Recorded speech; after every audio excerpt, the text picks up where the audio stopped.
দেখছেন বিস club biscuit presents প্রবাস কণ্ঠ প্রাইম নিউজ। মালয়েশিয়ায় অপরাধের আড়াল তৈরি করতে ৬৯ বছর বয়সী এক স্থানীয় বৃদ্ধাকে বিয়ে করে ভুয়া ওয়ার্ক পারমিট এবং জাতিসংঘের শরণার্থী কার্ড জালিয়াতির ব্যবসা পেতে বসেছিলেন এক বাংলাদেশি নাগরিক। তবে শেষ রক্ষা হয়নি। মালয়েশিয়ান পুলিশ অভিযান চালিয়ে ওই চক্রের মূল হোতাসহ ২৪ জনকে গ্রেপ্তার করেছে। গত ২৭ জুন কেদার রাজ্যের কুলিম এলাকায় পুলিশ একাধিক সফল অভিযানের পর এই চাঞ্চল্যকর তথ্য সামনে আসে। কেদার রাজ্যের পুলিশ প্রধান দাতুক আজলি আবু শাহ এক সংবাদ সম্মেলনে জানান, গ্রেপ্তারকৃত ৪০ বছর বয়সী বাংলাদেশি নাগরিক ৩টি কোম্পানি বা ব্যবসা প্রতিষ্ঠানের মালিক এক ৬৯ বছর বয়সী এক স্থানীয় মালয়েশিয়ান নারীকে বিয়ে করেন। ওই নারীর মালিকানাধীন একটি মুদি দোকান, একটি কম্পিউটারের দোকান এবং একটি ঠিকাদারি প্রতিষ্ঠান রয়েছে।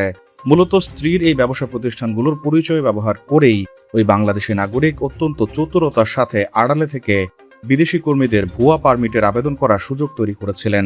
পুলিশের অভিযান ওই চক্রের মাস্টারমাইন্ড বাংলাদেশি ও তার ৬৯ বছর বয়সী মালয়েশিয়ান স্ত্রী সহ মোট ২৪ জনকে গ্রেপ্তার করা হয়েছে।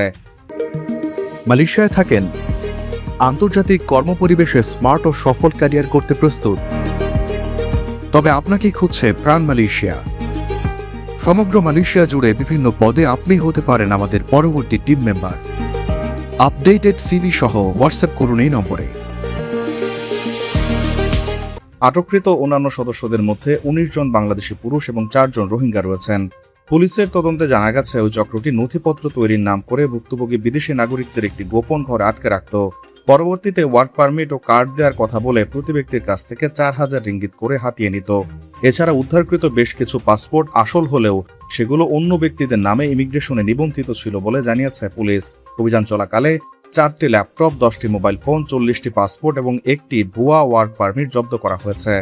অপরাধীদের বিরুদ্ধে কঠোর আইনানুগ ব্যবস্থা গ্রহণ করা হচ্ছে বলে জানিয়েছে মালয়েশিয়ার পুলিশ। প্রবাস কণ্ঠ নিউজ ডেস্ক।